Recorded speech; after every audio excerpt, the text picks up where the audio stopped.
Hi, I'm Chad Griesel from the Family of Four Parishes, inviting you to our Easter Vigil.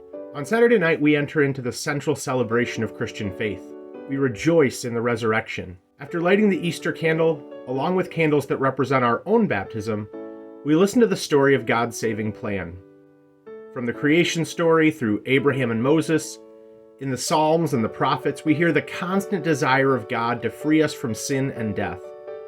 St. Paul reflects on how we're incorporated into Jesus' death and resurrection through baptism. And finally, we hear the angel's message to the women at the tomb that Jesus has been raised to new life, and Jesus meets them as they run to share the good news with the disciples.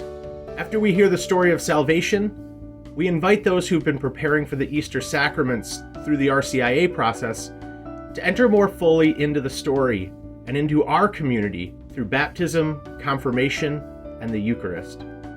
Before we baptize our elect, we sing the Litany of the Saints, calling on all the men and women who have shown us by many ways how to follow Jesus and to live out the love that we've been given by God.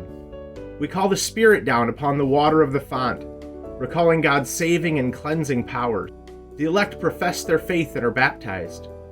Each of us, inspired by their witness, renews our own baptism. Our candidates, along with the newly baptized, are confirmed in the faith that we've just professed together.